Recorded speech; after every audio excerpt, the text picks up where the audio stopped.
Uh, okay, donc I will start with some words in French for people that will see this video later, of course, and in English.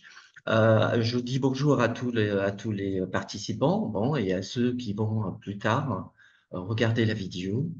Je suis très heureux d'inviter aujourd'hui Mirja Hartimo, ou Helena Hartimo, et aujourd'hui pour nous donner une conférence sur un thème très intéressant qui est enfin l'offensif, on peut dire, ou l'attaque qu'a fait ou qu'a eu Husserl et Frege contre le psychologisme en logique et en sciences de façon générale et en mathématiques. Et donc le titre de la conférence est Husserl and Frege and antipsychologism, Two Views on Logic, Reasons and Logical Analysis. Donc, Mirja aujourd'hui va nous donner cette conférence sur un thème très intéressant sur lequel elle n'a cessé de travailler et de publier depuis même les années 2000, même à partir de son grand livre de 2010 qui se rapporte à la phénoménologie en mathématiques. Je pense que ce livre a inspiré beaucoup de monde et que moi, personnellement, j'ai beaucoup été influencé dans mes modestes recherches par ce livre.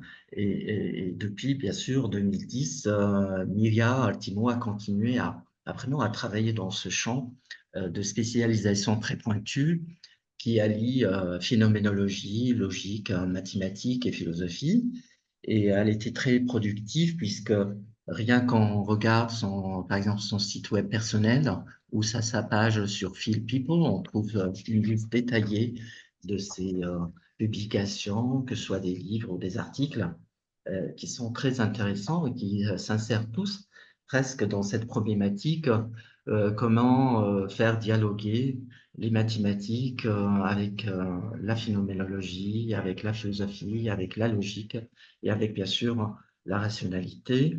Et d'ailleurs, je profite de cette occasion pour la remercier parce que vraiment, elle a fait des choses formidables en ce sens.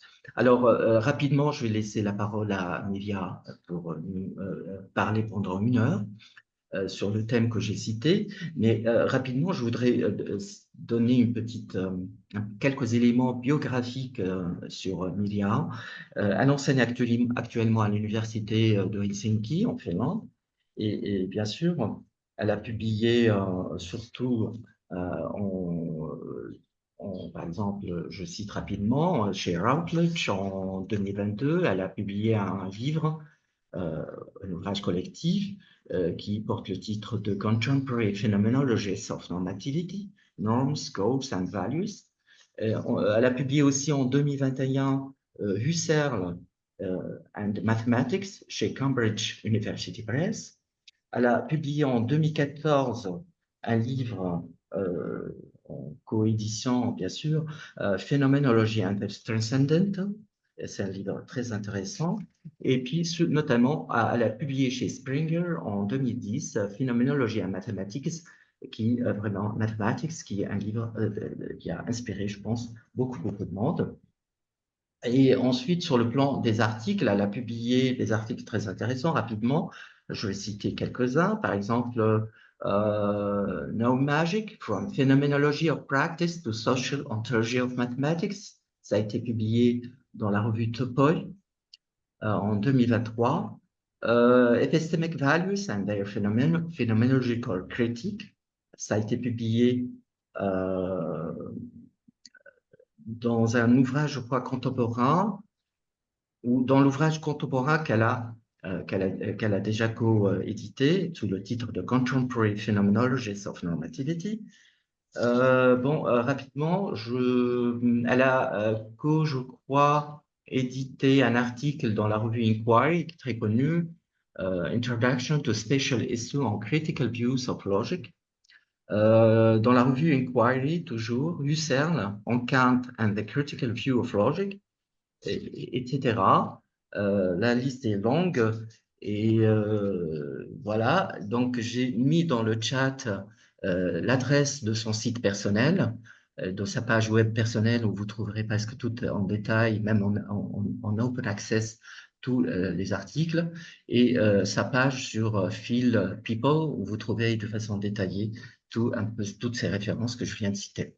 Donc, d'abord, je tiens à remercier Mirja Hartimo d'avoir accepté mon invitation pour venir parler dans ce séminaire, qui est un séminaire ouvert, on peut dire multilinguistique, multiculturel ou interculturel, qui fonctionne en parallèle avec la publication de notre revue, Al-Mukhatabat Journal, que nous publions depuis une douzaine d'années, sur le rythme de 4 numéros par an. Et je tiens vraiment tout particulièrement à la remercier d'avoir accepté et de nous parler sur ce thème très intéressant, qui est vraiment intéressant pour tout le monde, quelle que soit leur appartenance culturelle, linguistique, religieuse, sociale, parce que vraiment, il touche à un sujet universel et je veux dire mondial, et qui est le rationnel et la pensée, et comment cette pensée doit développer en étroite relation avec les acquis, bien sûr, de la science et de la logique mathématique et surtout des mathématiques. Et je pense l'approche phénoménologique de Mirja Hartimo est très intéressante parce qu'elle nous permet, philosophiquement parlant, de nous donner des éclairages très pertinents, profonds, sur la façon de comprendre, de comprendre comment fonctionne la rationalité et comment vraiment on peut vraiment trouver un peu ensemble quelque chose qui est très fort et très à partager entre nous, quelles que soient les variations et les différences qui nous, bien sûr, qui nous séparent. Donc, je donne la parole à Mirja Hartimo. Thank you, Mirja Hartimo, for accepting my invitation to come here to speak, to give us a conference in this seminar. And the title of your conference is Husserl and Frege and antipsychologism, two views on logic, reason, and logical analysis. So you have 1 hour, and then we ask you some questions, and we will get the opportunity to discuss with you about your central ideas. Voilà. Merci beaucoup, Mirja, and voilà. Merci beaucoup. Thank you very much for these kind words and this invitation. I will start with my presentation right away. And you want to look at this picture that I'm starting with. Please try to keep it in mind because I'm going to start with a few words on Hermann Lotz's view. And this picture, in a way, captures something about Lotz's view of Plato's Ideenlehre, and where the ideas are connected with relations, and in Lotz's view, what the theory of judgment does is to explicate these connections between the ideas. Well, anyway, the beginning, the motivation for this talk is the comparison between Husserl and Frege. And there have, of course, been many comparisons between the two, but usually these comparisons circle around the notion of Sinn, and perhaps the Bedeutung. And the problem there is that I don't think it really captures the main difference between the two. And difference between the two, it's more useful to focus on their views on logic. And there you get the main difference right into the vision.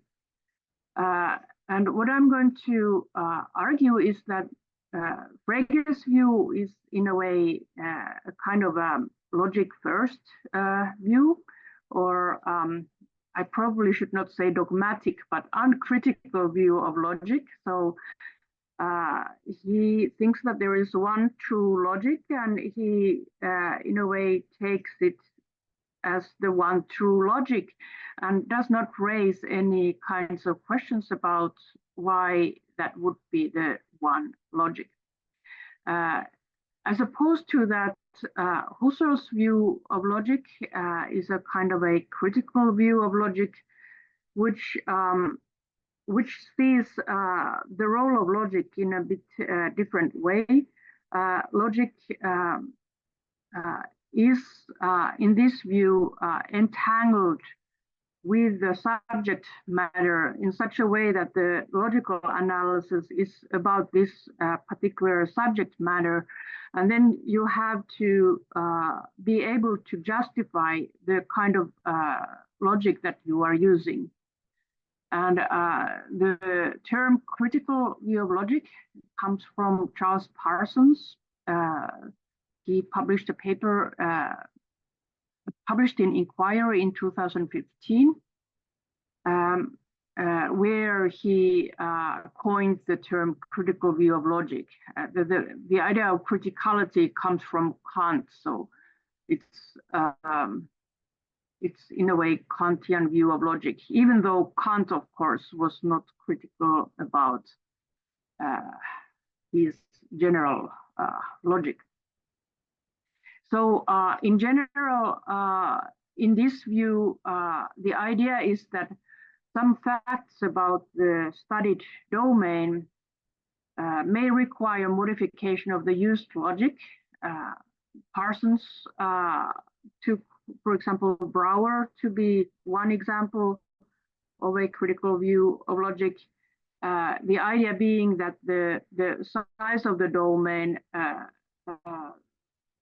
requires giving up on the classical principles because you cannot apply them in the infinite domains. So the idea is that logic is then open to revisions due to what Parsons called entanglement with the subject matter.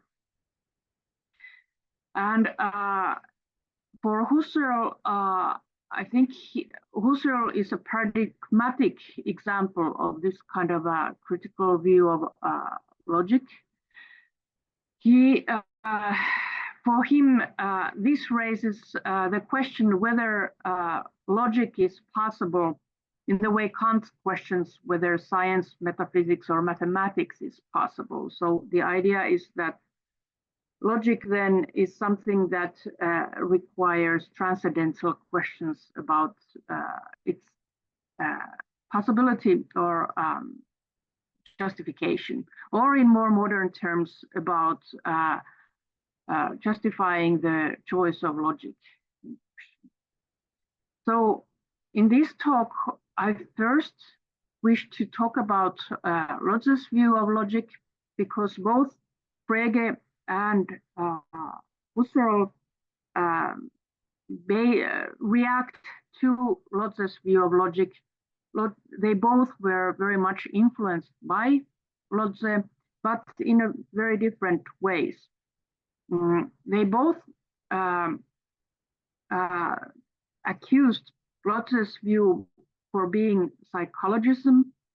So they had anti-psychologistic reactions, but they are very different reactions that they have. And that's in the literature usually, for example, Dummett holds that these both have a similar anti-psychologistic reaction, but that's not the case. I want to show you that their anti-psychologistic reactions are very different.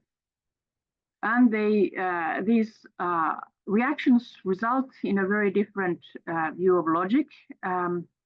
For Frege, Begriffsschrift,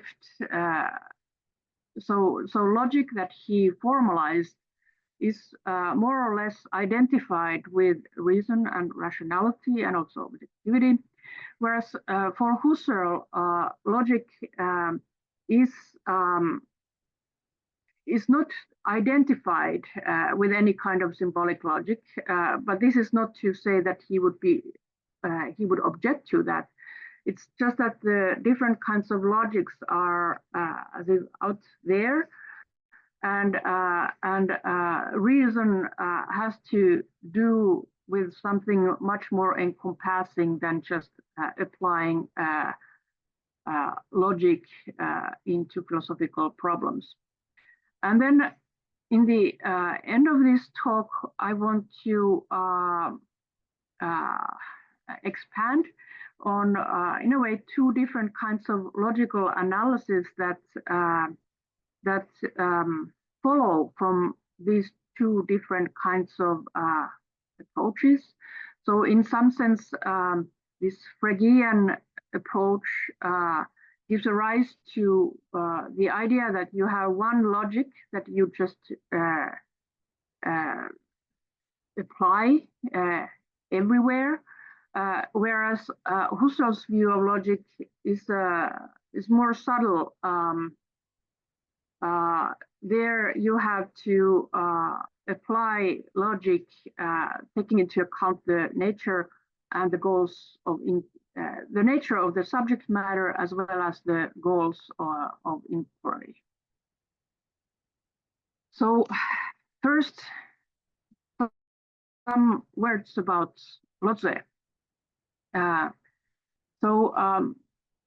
He thinks,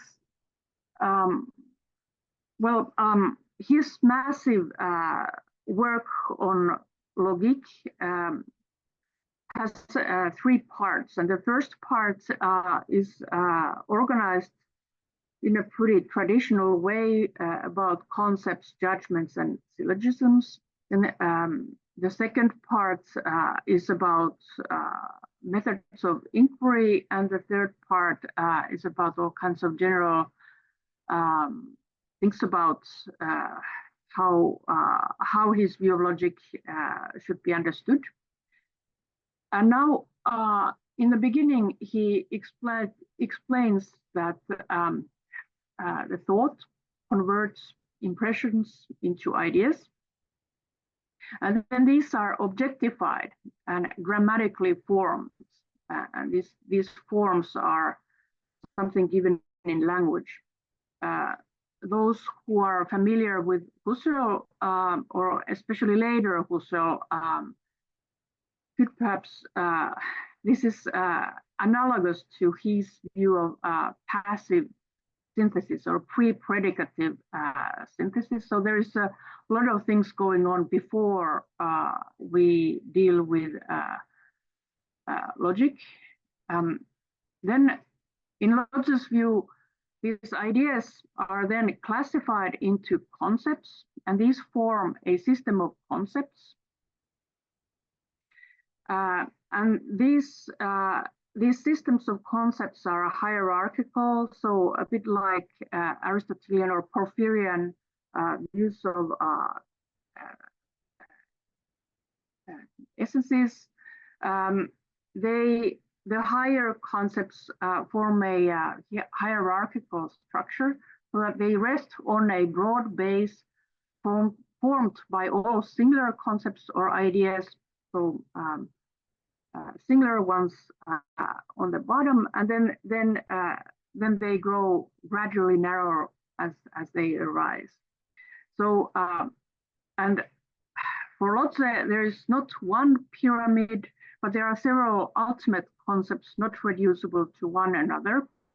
So from this point of view, the entire structure of our concepts rises like a mountain chain, beginning in a broad base and ending in several sharply defined peaks. So here we have the conceptual systems viewed by Lotze, and they in the counterparts in Husserl then are his view of material essences, which also form these hierarchical systems. Then for Lotze, these conceptual systems are actively clarified by scientific methods and with judgments so that there is a kind of increase in definiteness. So one would try to approximate the ultimate and clear logic. And he thinks that we start from, in a way, human experiences.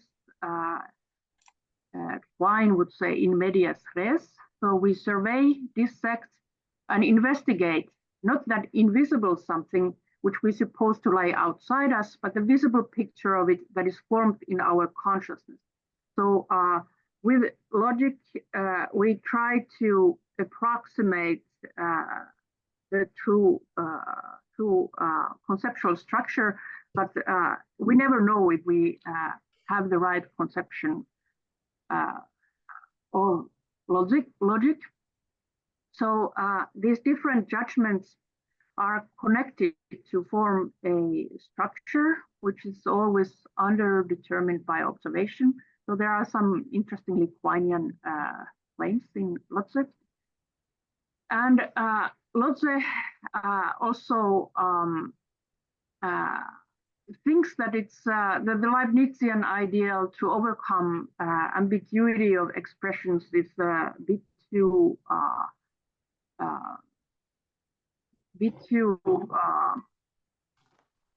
optimistic. That's not possible ever. And he thinks that instead of calculation, we want understanding. So, some metaphorical views about his view of logic. In the process of investigation, we resemble men engaged in a narrow inland traffic, and we endeavor to connect the uncertain and changing scenes about us with the isolated peaks which rise up on our view out of a coherent world of truth which we cannot see. So there is a coherent world of truth, but we cannot see it. And in the theory of judgments, we, however, try to approximate it. The aim here is to give foundations for science, so establishment of a perfected system of connected truths, at once ultimate and concrete, from which all the principles which direct the researches of the sciences would be derivable, which would supply the key to their precise and real significance and define the limits of their validity. However, we can only get only a modest portion of it, which is the subject matter of his work. So in practice, our view of the logical structure is even at best only an approximation, an assumption fitted to the observed facts. And then I'm almost done with the Lotze parts. There are some few interesting quotes that I will need later on. First of all, he thinks that logicians' aim then is to discover within the world of ideas itself what are the fixed points, the primary certainties, starting from which we may be enabled to bring the rest of the shifting multitude of its ideas into something like orderly connection. So we want to, logicians want to get the elementary or the basic principles fixed. And these are self-evident and universally valid, not further justifiable on pain of circularity. So in some sense, logic comes first.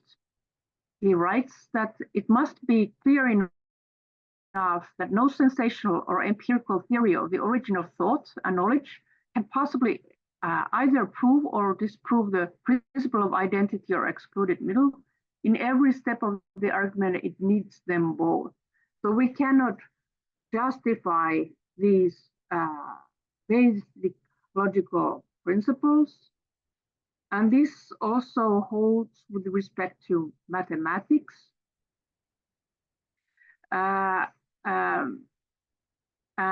what is very instructive here is that what he writes that only the laws which are specifically logical and, like the law of excluded middle, govern the formation of the actual elements which are to enter into this new connection must stand on their own feet.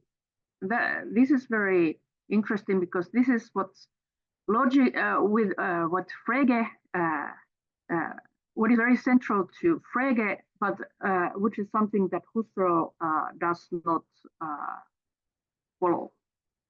So for Lotze, interestingly, his view is that logic is the most basic, even respect to mathematics, and logical principles cannot be further justified on the plane of circularity. And this is what I hope that you remember from this beginning. Oh, well, then a few things about the world of ideas, which, well, I will not read these both, only the second one. So Lotze thinks that all possible ideas stand in fixed and unalterable relations, like the picture in the beginning. And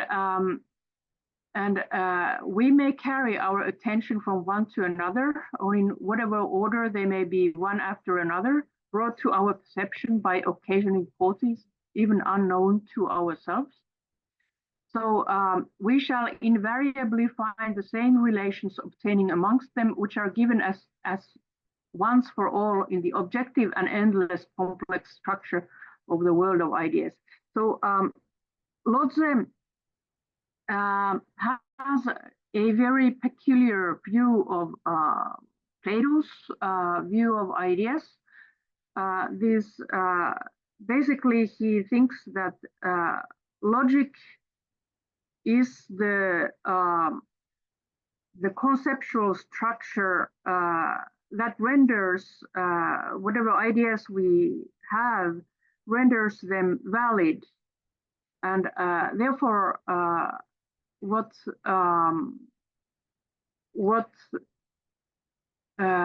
you can say about the world of ideas is that it has independent validity, but these ideas do not exist in themselves. They are valid within this logical structure. So you cannot even, you should not, he criticizes Plato for thinking about ideas one by one. You should talk about the structure which they are part of. So in some sense, there is some resemblance to in-ray structuralism as discussed by Stuart Shapiro. So the structure is found in experience, and these ideas are what we find in experience. And there's also a certain kind of fallibilism related to this idea. So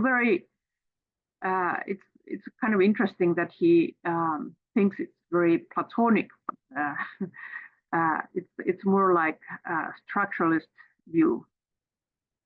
Now, Husserl was very much influenced by Lotze, and in many places he thinks that Lotze gave him the important impulses to overcome psychologism.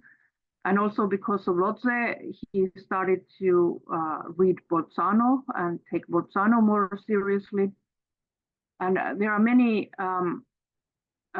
quotes to that effect. One of the clearest ones is from the second edition of Logical Investigations, where he writes that the fully conscious and radical turn and the related Platonism I owe to the study of Lotze's Logik. As little as Lotze himself could overcome contradictions and psychologism, so both Frege and Husserl blame Lotze for being psychologistic and unclear. as much his genial interpretation of Platonic ideas helped me and my further studies. So he likes this structuralist view.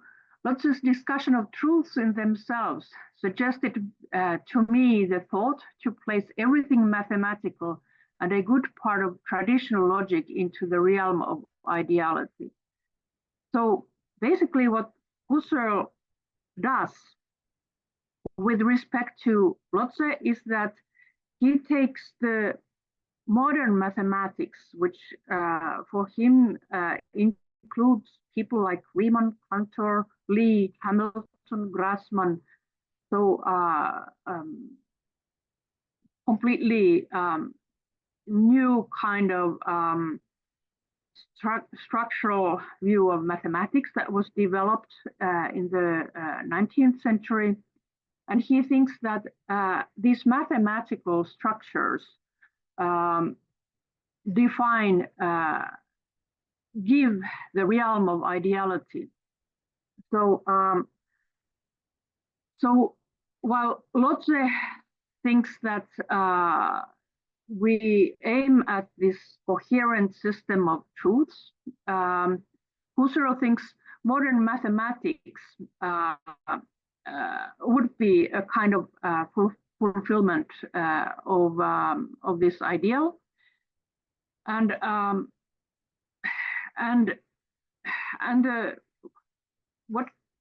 what happens here is that Husserl makes an enormous shift with respect to what Lotze thought. Lotze was logic first. Husserl thinks that actually mathematics comes first, is more fundamental than logic. And whereas Lotze thinks logic is separate from mathematics, and he's very much logic first, and logical principles could not be further justified. Husserl writes, for example, in his reply to Melchior Kalagi, who complained that Husserl lets logic sink in mathematics. That was in his review of Prolegomena. So Husserl writes that that pure or formal logic is for him, so for Husserl, only a title introduced to aid in understanding historical traditions and tendencies. It is affixed to a certain class of propositions that are called logical in the fullest sense, of which I sought to show the following, that they belong to a distinct discipline which is a priori and independent of all psychology, and that this discipline, through a natural extension, also takes in formal mathematics. The logic extends to formal mathematics, its theories being a priori and foreign to psychology in the same sense, and is ultimately identical with Mathesis universalis in the generalized sense pointed by Leibniz. So this is a huge difference to Lotzian logic first view. And so while Lotze does not either distinguish between material and formal ontologies, or he does not have a concept of formal ontology, that's what Husserl adds or coins, the idea of formal ontology, and that is basically given by the modern mathematics. They give the, it's a study of objects, anything, whatever. So basically a study of formal objects and how they form structures. So in some sense, one can call Husserl's structuralism an anti-Brehm structuralism, but Husserl thinks he avoids all possible Platonic hypostatization and mysticism in that the ideality is rigorously determined by structures as defined by modern mathematics. And this is also very essential for Husserl's anti-psychologism, as we will soon see.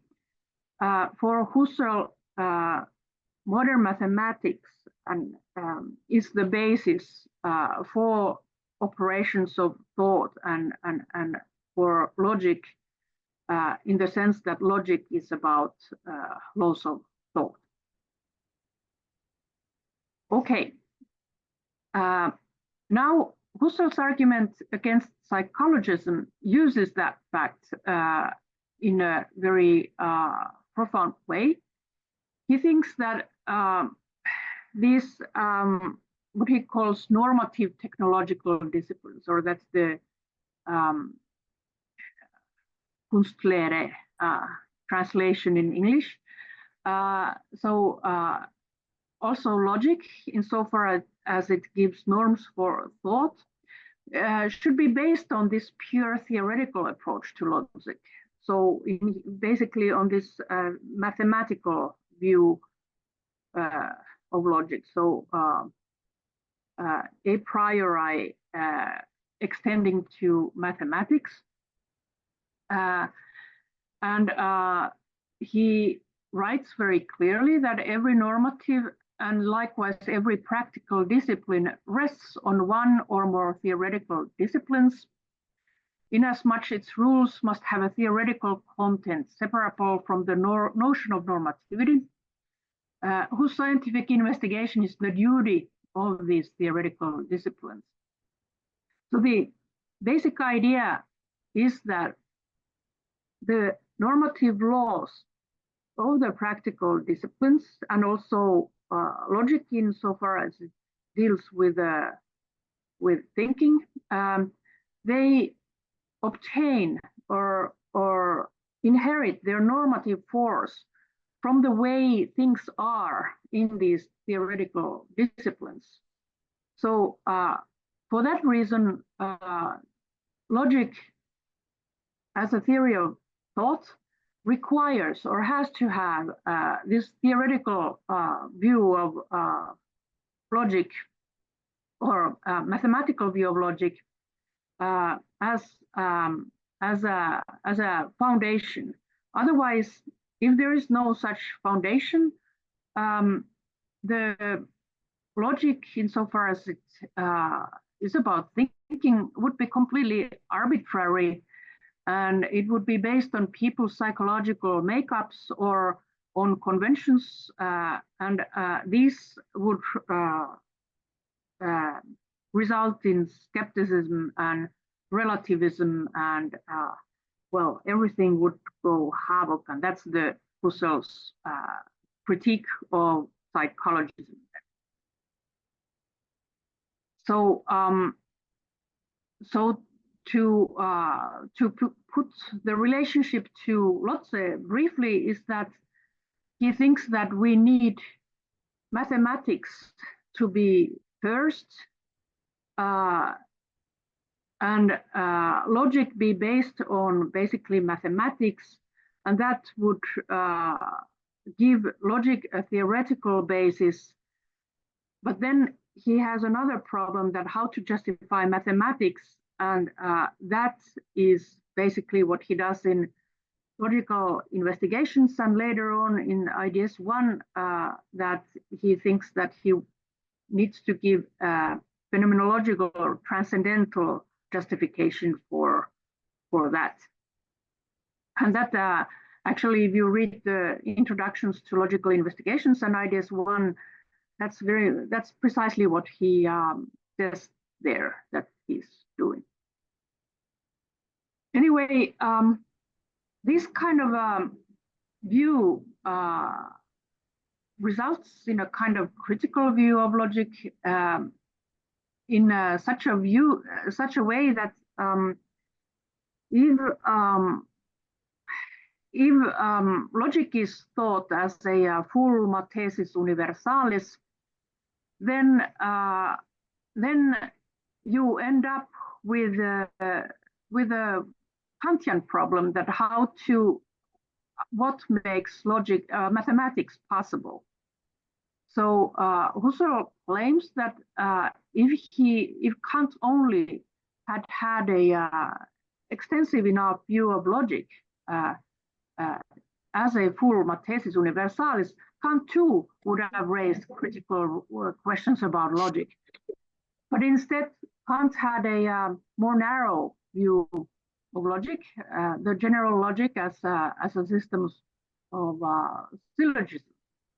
So hence, what Husserl writes is that however greatly Kant surpasses his contemporaries, and however much his philosophy remains for us a source of profound stimulations, the halfway character of his advancements of a systematic transcendental philosophy is shown by the fact that he asked no transcendental questions about the general logic, but rather ascribed to it an extraordinary a priority, which exalts it above such questions. So Husserl thinks that Kant is a kind of logic first view. This is also what Lotze had, a logic first view, and for this reason they failed to come up with a proper transcendental philosophy. He thinks that the same problem is with the other neo-Kantians as well. So Husserl instead thinks that we have to do a kind of transcendental examination of presuppositions of logic instead. So the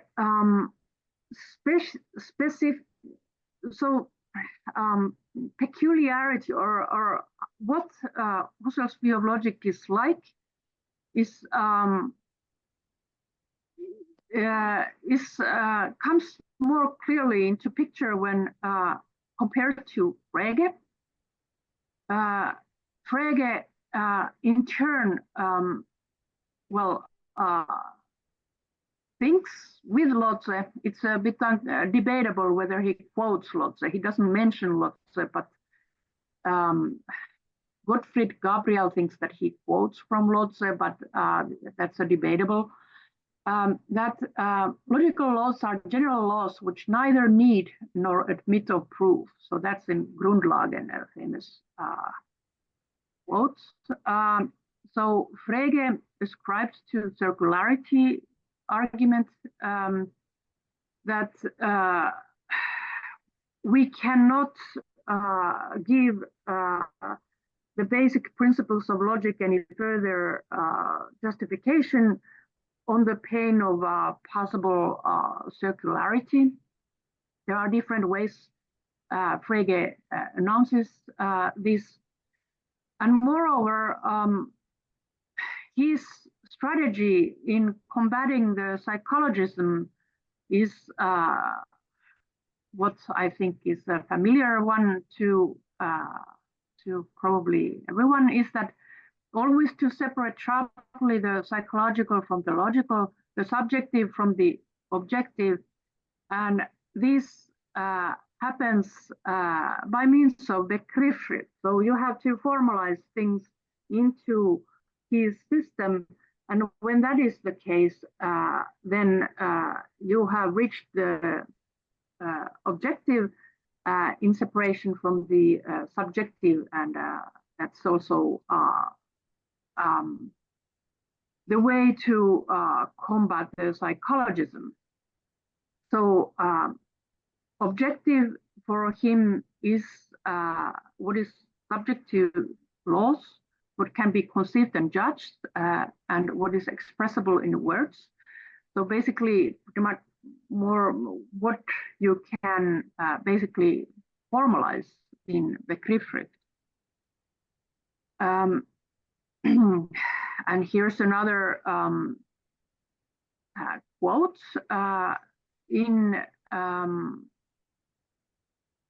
he writes that my explanation of number in terms of logic leaves the matter onto a new plane. It is no longer a question of what is subjectively possible, but what is objectively definite.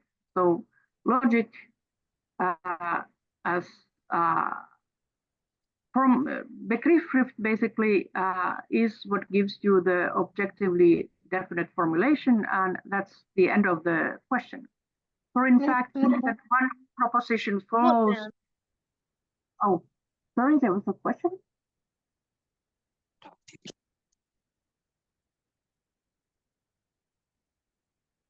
Or perhaps I misunderstood.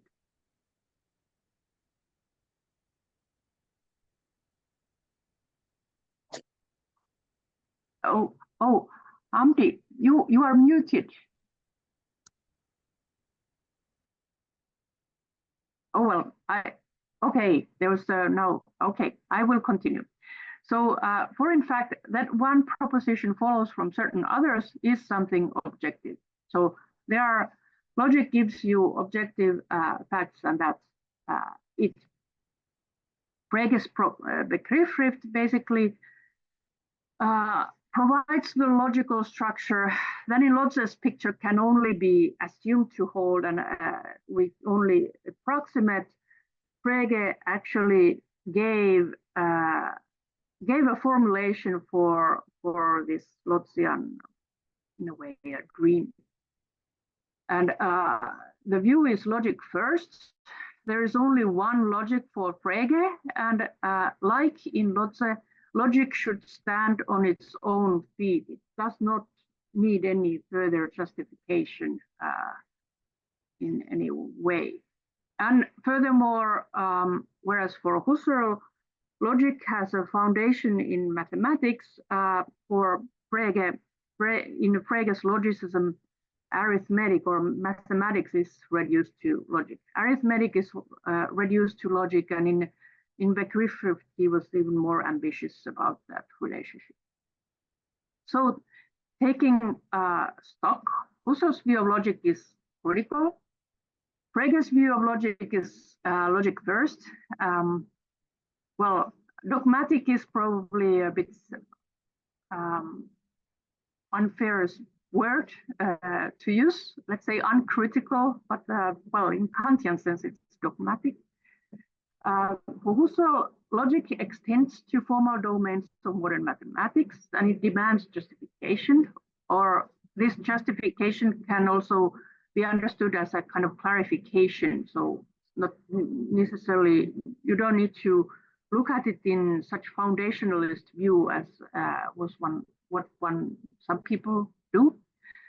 For him, the whole picture is mathematics first, and then if you read his later works carefully, this results in a kind of view that these logical principles are domain specific, because it depends where you apply the logic. You have to carefully examine whether which logical principles can be applied to the domain that you are talking about. Although some of his views are a bit weird. He, for example, in some manuscripts says that if you in organic domains, the law of the excluded middle does not apply, which is weird.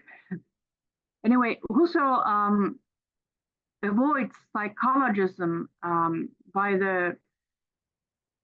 by this formal theoretical foundation or mathematical foundation, which then gives rise to a further question, how that is justified, which takes him to develop phenomenological method. In comparison, Frege's view is logic first, and that takes care of the psychologism. Logic does not need any further justification. Logic is general, domain independent study, and this domain independent and general formalism takes care of psychologism, and then also the reason and objectivity. Whereas for Husserl, this whole thing is a much more complicated matter. You just don't take one formalism and apply it. You need to engage in all kinds of criticism, self-critique, social critique, transcendental critique. These are what you get from the later Husserl. Then deliberation about the choice of logic, because it's not obvious which principles apply.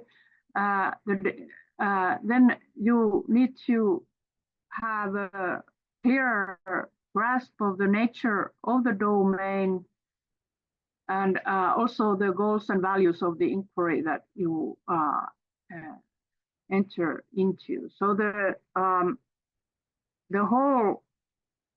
usage of logic requires much more reflection and deliberation in this critical view of logic picture. So whatever it is, the reason is not reducible to logic or using logic, and logic alone does not guarantee the objectivity of the results. There are many other things you have to think about. And then this raises questions about the choice of logic. And logic gives you only part of the solution. Reasoning and philosophy is much more encompassing matter, and the point is to be clear about where and how you can apply logic, whether you can apply it. So this is interesting because in a way it gives rise to two different kinds of use of logical analysis. After Frege, Begriffsschrift was developed into first-order logic, and many times first-order logic is taken as an obvious logic, and then what you do with it is easily kind of like Quinian regimentation, that you take your subject matter and then you formalize it in first-order logic, and that's what you focus on then. And this kind of a logical analysis was very characteristic in early analytic philosophy. For Frege, Tractatus, early Wittgenstein is a clear example. Russell is one example, and it was, for example, Schaeffer called it a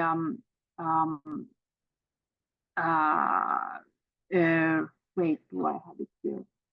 Called it a logicocentric predicament, what people were doing in early analytic philosophy.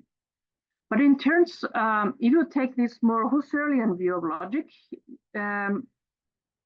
the point of logical analysis, well, Husserlians did not follow in this, but the point of logical analysis would be to analyze the subject matter and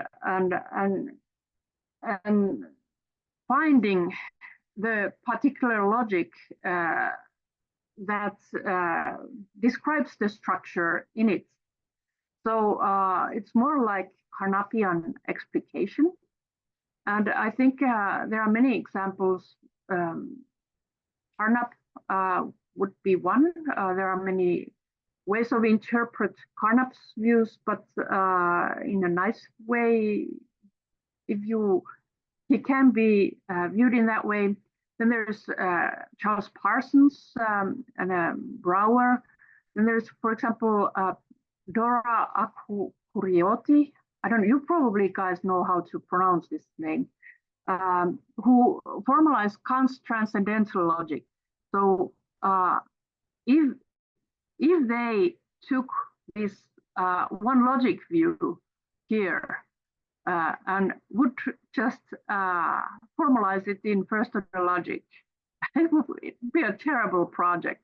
But instead, they do it in a very interesting manner. They actually try to find its logical structure. So it's much more interesting in enterprise.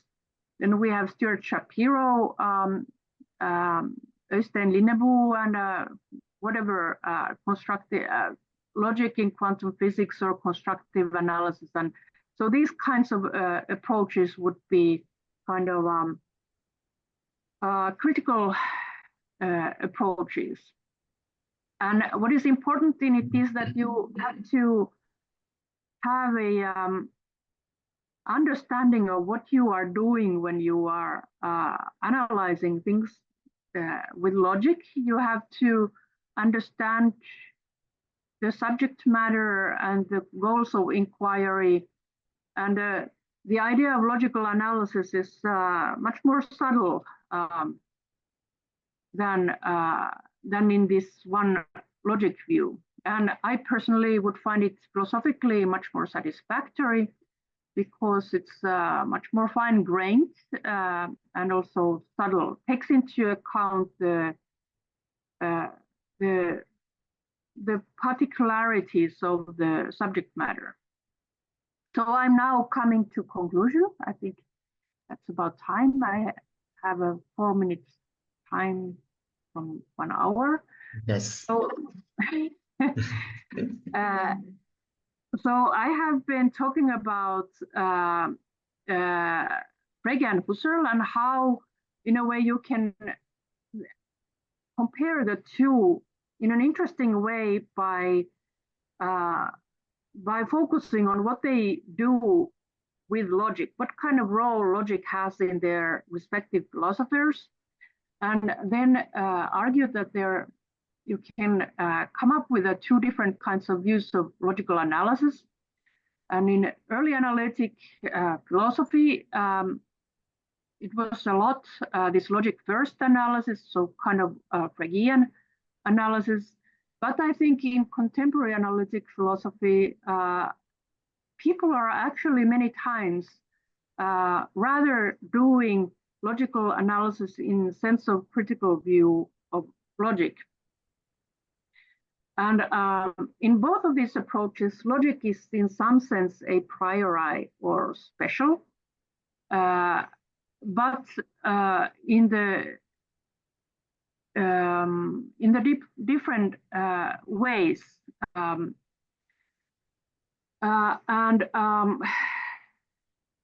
What I was in a workshop with Ole Jutland, who is an anti-exceptionalist. So after that, I have to mention that then there are all these anti-exceptionalists, and I think that should be distinguished from critical view of logic. And in that view, the logic gives you a way of modeling all kinds of phenomena in a way where the method in particular is continuous with scientific methods, and where logic is not at all in any sense special. Hence, that's what many people do. So I was forced to change the conclusion of this talk after last week, that in contemporary analytic philosophy, logical analysis is actually not only critical view of logic, but it's also anti-exceptionalist approach, which is much more empirical approach. So whereas the critical view of logic in a way derives from Kantian questioning or Kantian procedure or point of view, the contemporary naturalists use logical analysis in this very empirical modeling kind view as well. So I think these two ways characterize the philosophy of logic nowadays.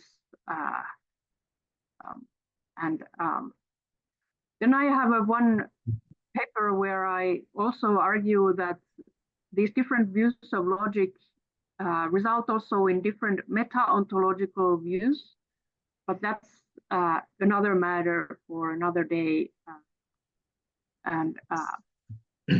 well, just something possibly interesting. Okay, thank you very much for your attention. And here's the bibliography, but I perhaps leave the slides over here. So thank you very much, Mirja Hartimo, for your conference. And I think we have some questions to address to you. I hope. Alors, I can give the opportunity to ask you for the participants.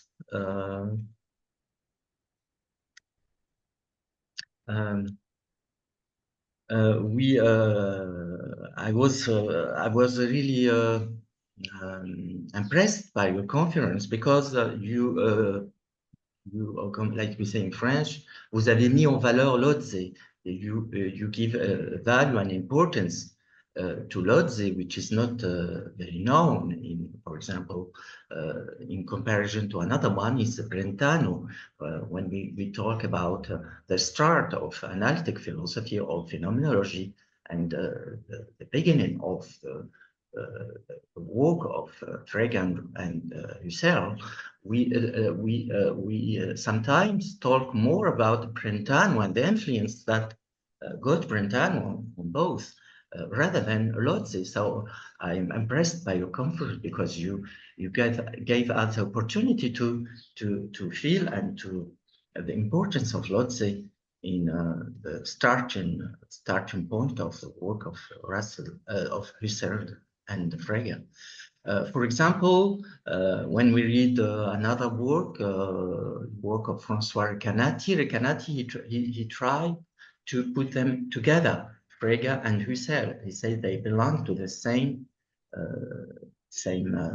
project in philosophy, and there is no big difference. Later, we start to separate analytic philosophy, logical analytic philosophy, with phenomenological philosophy, but in the origin, they belong to the same we say origin or root, and they don't have too much difference between them. They have in contrary too much similarities between them. So with you in giving this importance to Lotze, we think that we have some elements to adopt another point of view and to understand more their antipsychologism in separating them, because we see with your conference that Husserl and Frege are engaged in different perspectives. So,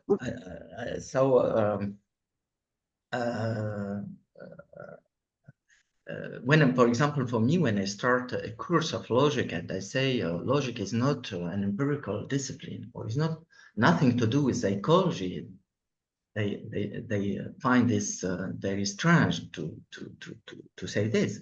But I think the problem is how to explain that logic has nothing to do with any empirical origins. I mean, the problem here is the relation, what we can define the relation between logic and the real world, and how we can explain that logic has nothing to do, or has not its origin in any empirical data or any empirical. And this was the intuition of Frege. He wanted really to prove that logic has its, like we say in France, socle or foundation in reason, and nothing else. And maybe there we can see the differences between Husserl and Frege. Yes. How we can separate rational and logic from any empirical or experimental facts, and because only there we can guarantee the evidence or self-evidence of its principle and its laws. They are universal and general. Well, yes, there are many points one could respond to this. I think it is very interesting how, well, Husserl says many times that he's very much influenced by Lotze, but Frege too has said at least once to someone that he thinks that Lotze had a radical, decisive effect on him. Frege studied has taken one course by Lotze, but that course was on philosophy of psychology. There's a big debate about this. Then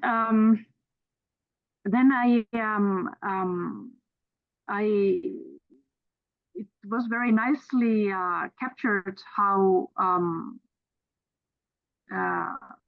Frege then thinks that the source of logic is in reason. Then the Husserl's view there would be that the source of logic is in the structure of the world, or which is in mathematics, which reflects the structure of the world in some sense. So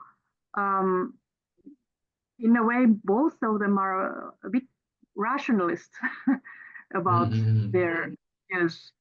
But then Husserl gets into wonders about it. I mean, questions that, and then it's all about in phenomenology, you have to start to figure out how it is, the origin of logic is in harmoniousness of experiences, and how we have to make our experiences coherent in order to make any sense of ourselves or the world at all. And that's the foundation of the rational structure of everything in Husserl.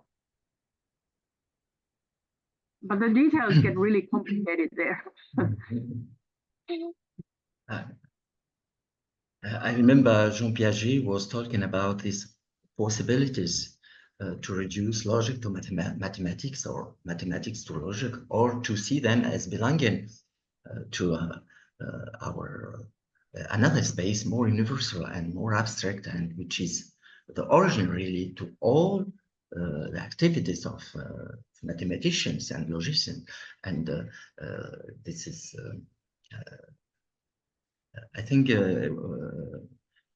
we come back to the debate between logicism and another philosophies of mathematics, like formalism or even Platonism.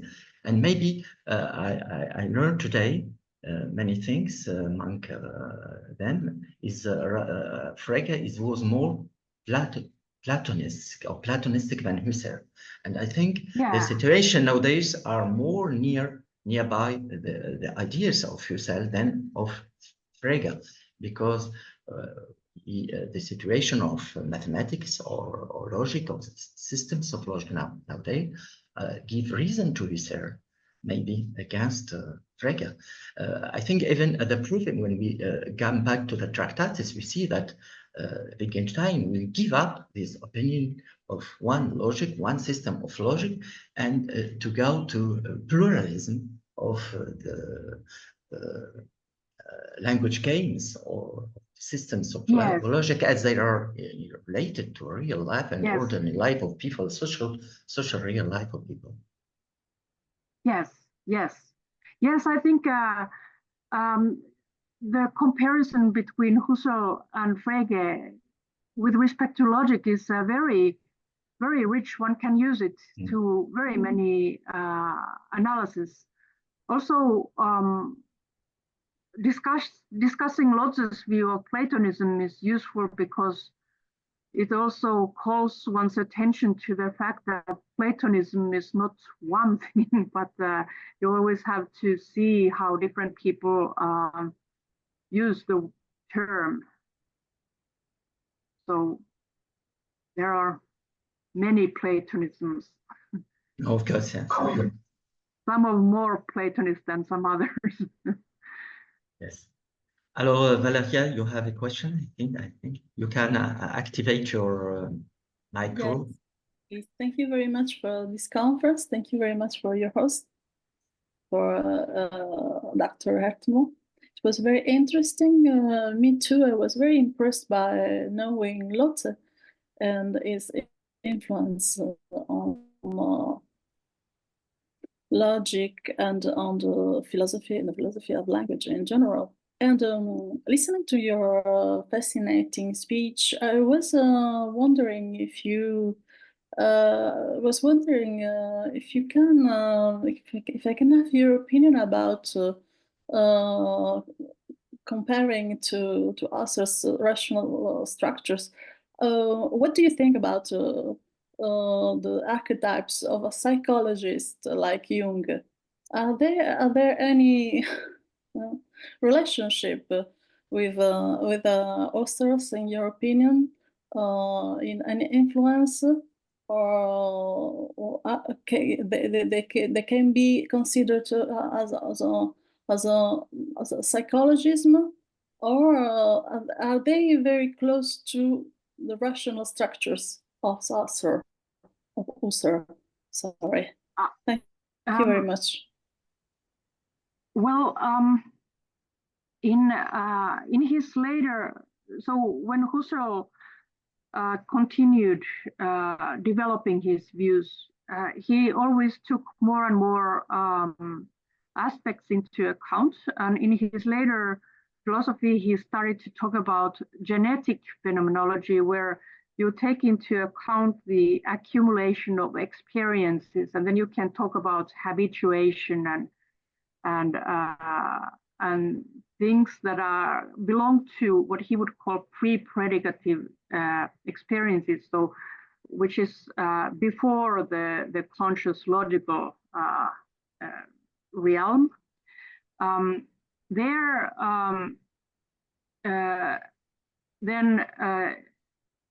comes a possibility to see connections to different philosophers who philosophized on unconscious. I don't know about Jung so much. Well, I know very little about any of them, but one could, for example, think that this notion of habits and habituality that functions on the background in our experiences, that one could perhaps analyze it in psychoanalysis in some way. Husserl did not. Well, the difference there is that's a different kind of a method and different kinds of justifications for how to do that. Husserl himself is not known to make any, well, at least I don't know about him making any connections to that. And the Husserl's point of view is transcendental, so it is about the conditions of possibility of what we experience now. So then these tacit experiences have some role, but I think in phenomenology you cannot analyze them in phenomenology much more than that. So then it's methodologically different, and in a way, there's an overlap. You can locate this kind of inquiry in phenomenological approach, but that's about it. That's what I would say. Some people do find more connections between the two, but I'm not very familiar with that kind of research. Thank you very much. Yes, thank you. The word of analysis has different meanings. I think we can speak in psychology about analysis. It's different. In Lacan, for example, even the perspective invite language and analysis of our linguistic analysis in Lacan philosophy of psychology, but it's not, I think, the same at all. When we, for example, I think the logical analysis is different from any psychological analysis we can find in Lacan or another. Yes, in mathematics, you can also talk about analysis. So it's analyse. It's yet another. Yeah, analysis, I think it was used by Husserl in comparison to chemistry, and say we and he developed what we call the logical atomism, and using, of course, the word in a sense, different sense than any psychological meaning. Or yes. If you have other questions to ask, hello Farid, Mr. Farid. We don't hear you, Farid. Farid, he's a professor of logic in Algeria. We don't hear you, Farid.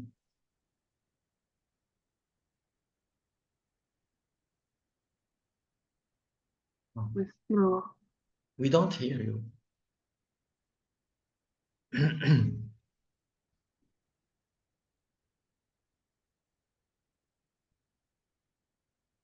Perhaps in chat. Mm-hmm.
Alors, waiting for Farid. If there are any other questions. Alors,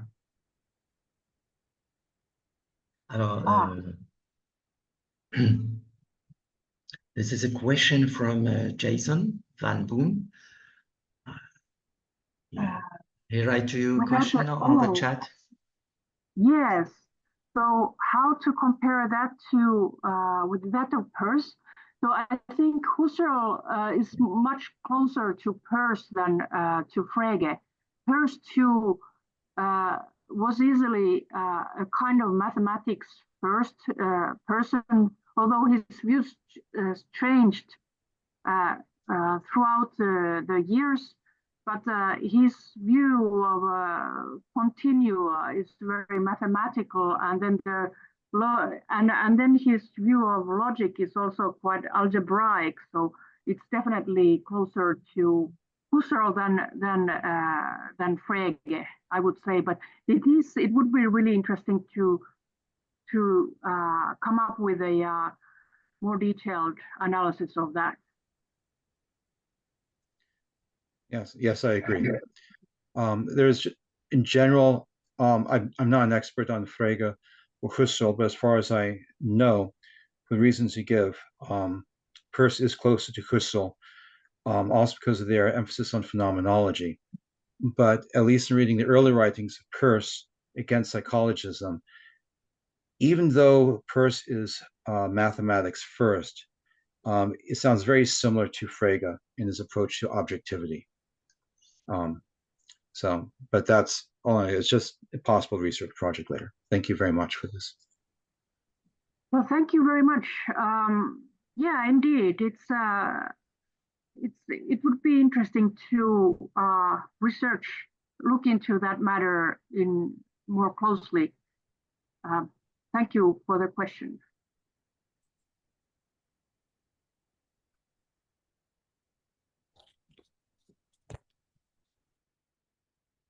Any other questions? Indeed. You listen me? Oh yeah, now we hear. Yes. Yeah, very good. Hamdi? Hartimo, you listen? Open your micro, Hamdi. Sorry.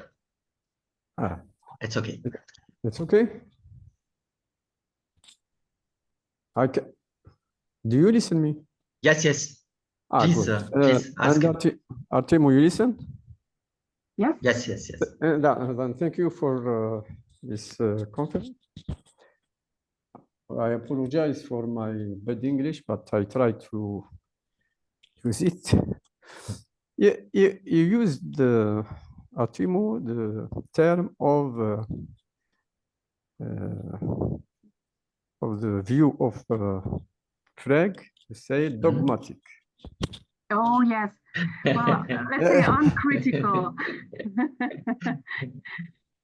Let me. Dogmatic sounds bad.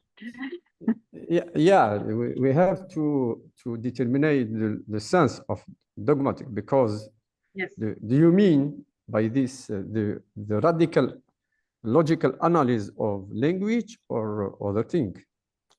Because the Frege's analysis is it's not the foundation, but they gives the idea of Husserl, of Wittgenstein, of even the classical logic, the development of classical logic from Frege's analysis. Donc, say the dogmatic, the view or consider the Frege's analysis as dogmatic. I think it's contradictory because it's not dogmatic. It's an analysis, like yes. what Husserl said in his 7 conference, the atomism logic. Yes. Well, that's fair enough. Yes, I think it was a bit of an exaggeration to explain the kind of point that is perhaps not so much germane to Frege, but germane to certain kind of view of using logic. I do think that Frege is not so stupid as what it makes sound. He has a very careful formulations about, for example, about the elucidations with which you can bring a person to get to know the logical system, and in a way you can see his system in a very subtle manner, and he definitely thinks about it a lot, whereas the kind of dogmatic view would be that you just don't think about the whole thing, then you just apply the logic, and that's fair enough. It's not really Frege's view. It's a view that some people have of logic. And that's perhaps not Frege. Yeah. That was a point well taken. I should change that term and be a bit nicer to Frege in this. I actually like Frege, Oh, yeah. but I prefer Husserl nevertheless.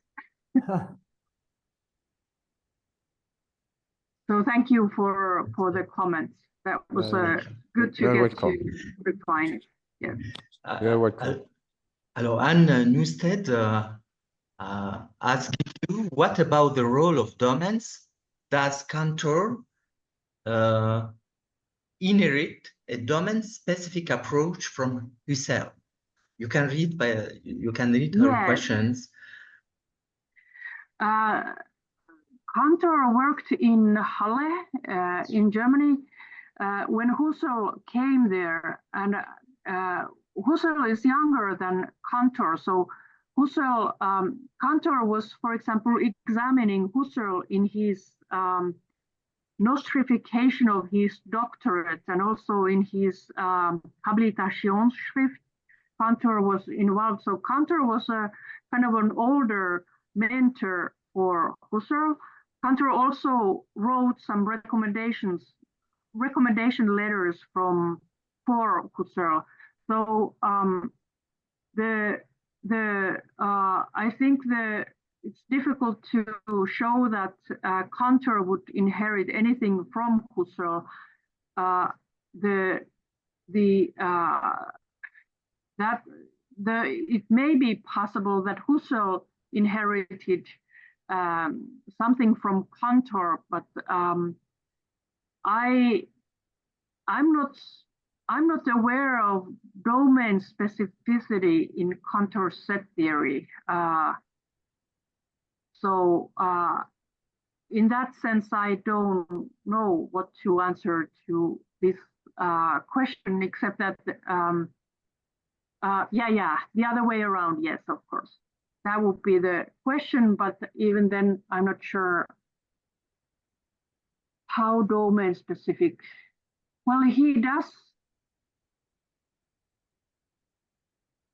Well, I don't know. Can you please clarify a bit about domain specificity in Cantor?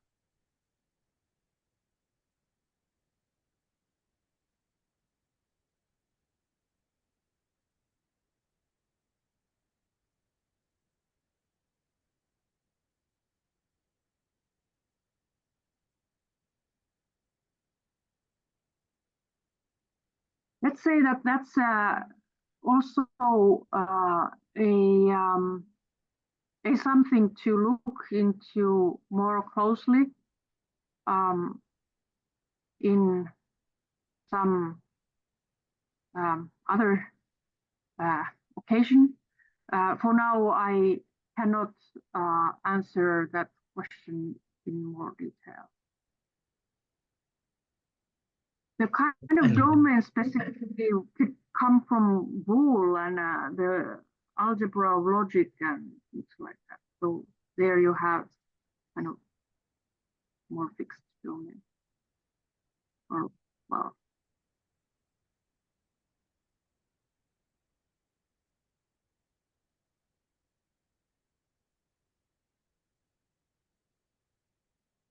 yes, I think there is this distinction that for some people logic is primarily about deduction, whereas for others it's more about description. And in here, Cantor would be someone who has a view about logic as being primarily about description. So describing Mannigfaltigkeiten or mathematics. And that kind of view often goes with a second order logic or what view. So in that sense, Husserl has that kind of descriptive approach as opposed to deductive approach. That might be something remotely applicable to this question.